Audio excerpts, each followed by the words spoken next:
So evaluate a trig function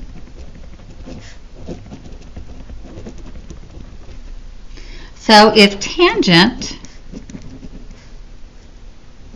theta is equal to 2 over 3 and theta is in quadrant 2, we want to find cosine theta.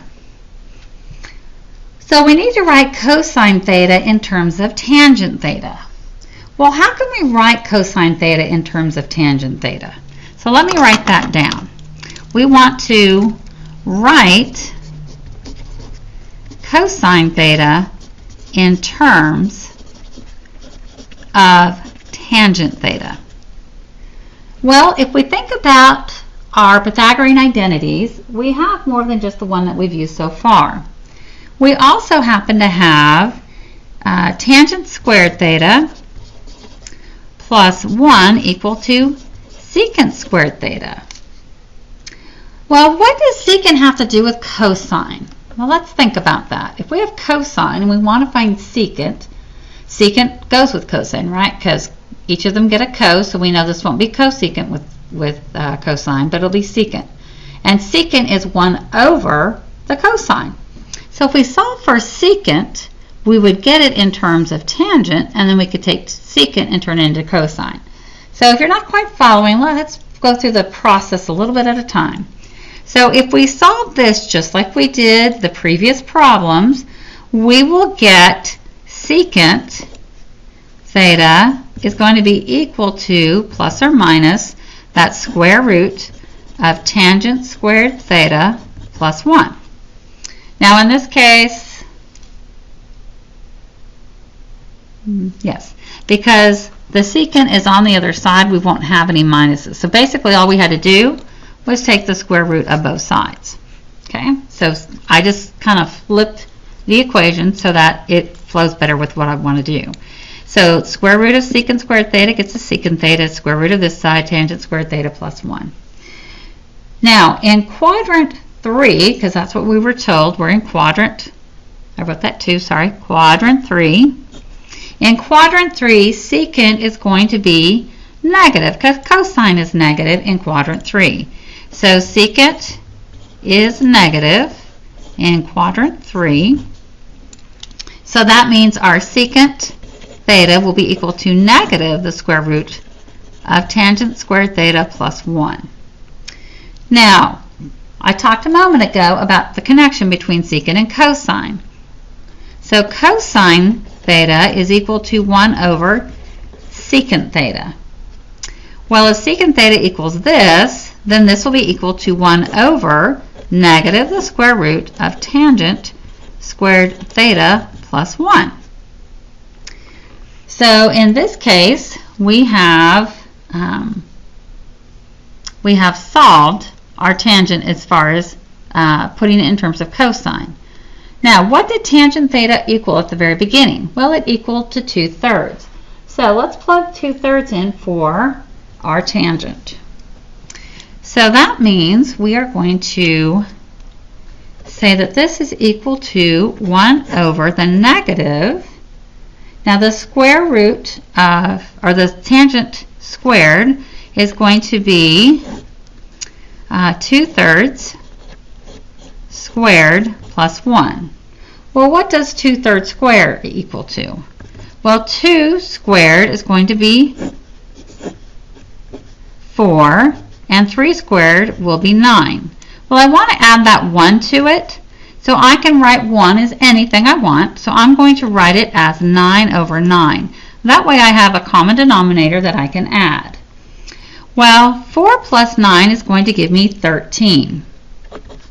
So now I'll have 1 over negative the square root of 13 over 9. Well, I can't take the square root of 13, but I can take the square root of 9.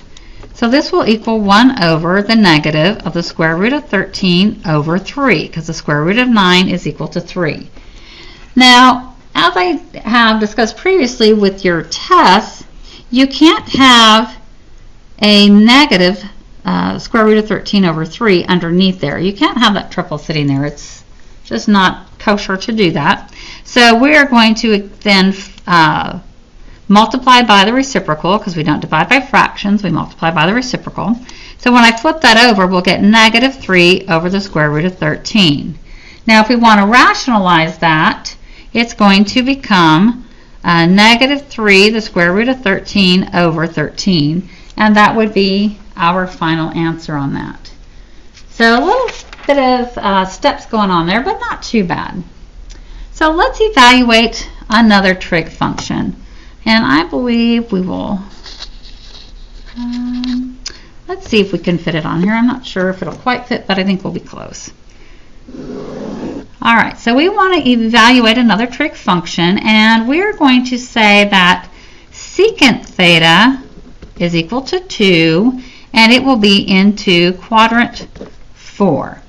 And we want to find the other 5 trig functions. The other 5 trig functions. So if we want to find the other 5 trig functions, let's look at what secant theta is equal to. So if secant theta is equal to the hypotenuse over the adjacent, then we could write this as 2 over 1. So let's create a triangle that we can do here. So if we draw our triangle, we've got our right triangle here, we've got theta. So the hypotenuse is 2 and the adjacent side is 1. How can we find that third side of our triangle?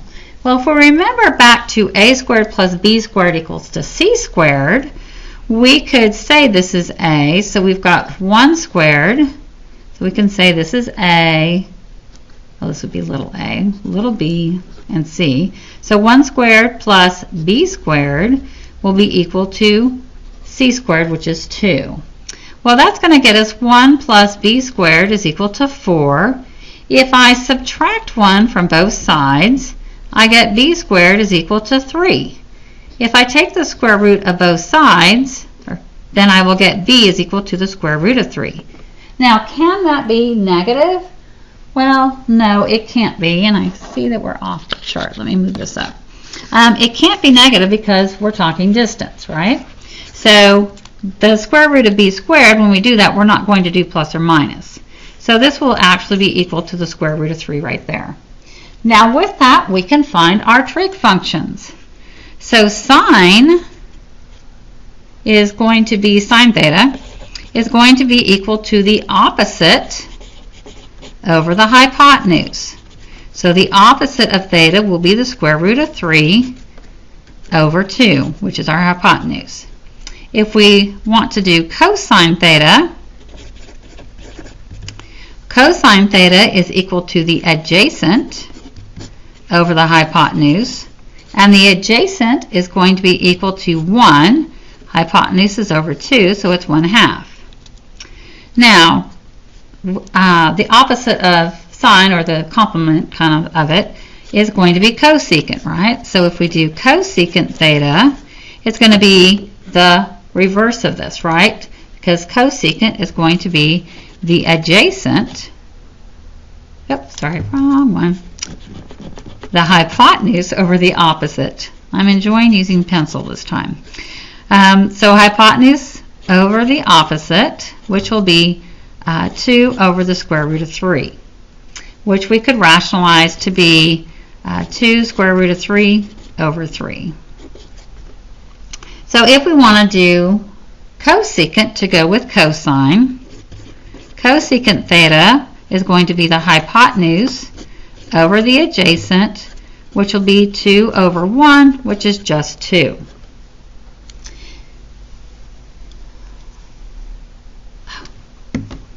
And that is not the cosecant, so sorry.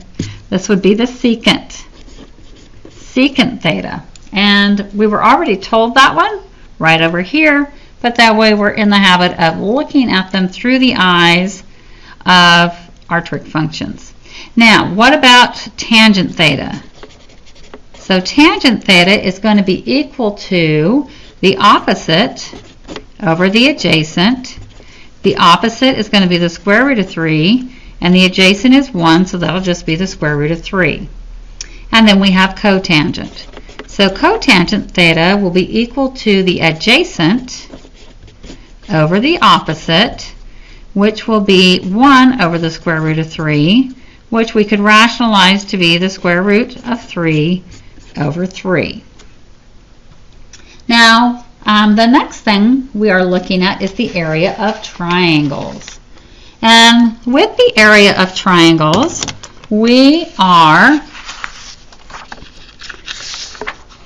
looking to, we need the formula to look at the area of triangles. So some of you probably know the area, but some of you are thinking, I knew it at one time, I've seen it before, but it's been a little while. So the area of triangles, we're going to have A is equal to 1/2 B times H. So for acute angles, we are looking at acute theta, is the area will be equal to 1/2 A times B sine theta. Well, let's talk about how we're getting to that. If we draw a triangle over here, and we've got A, we've got B, and we've got theta.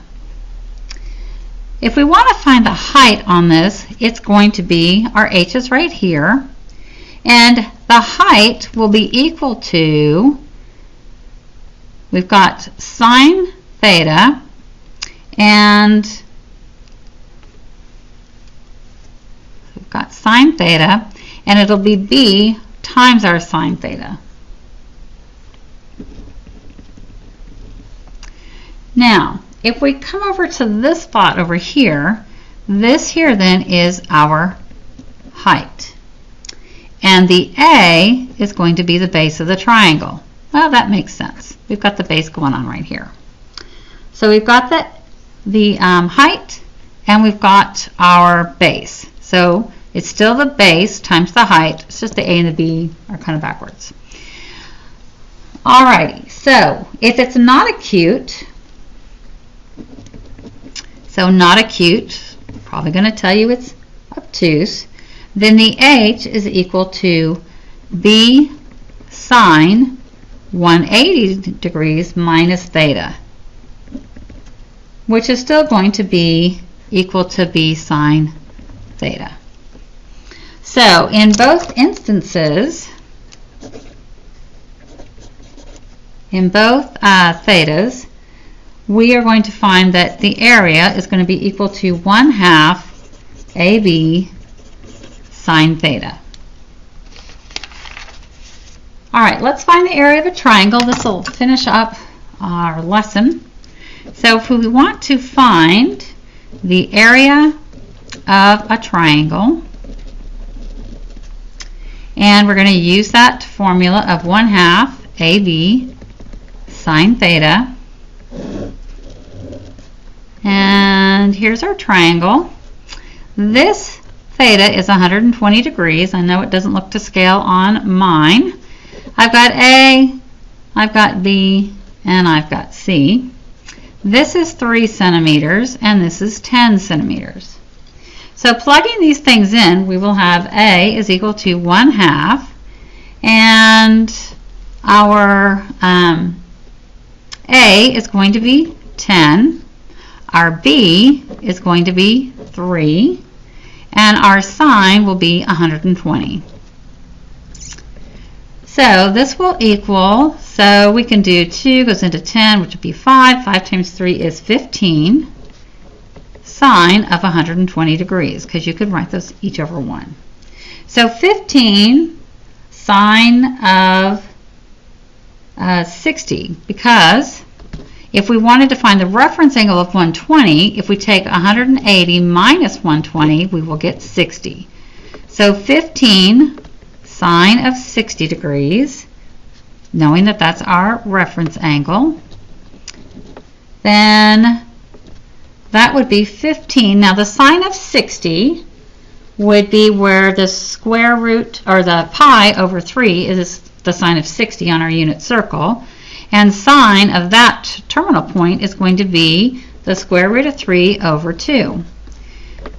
And if we plug that in our calculator, we would get 13, and it's going to be centimeters squared because we had 10 centimeters times 3 centimeters, so centimeters times centimeters would be centimeters squared. The problems for this section are on the website, so it's going to be 5 to 10, 13 to 21, 25 through 30, 41 through 44, 47 through 51, and 57 through 59. I hope you have a great weekend, and I will see you on Monday.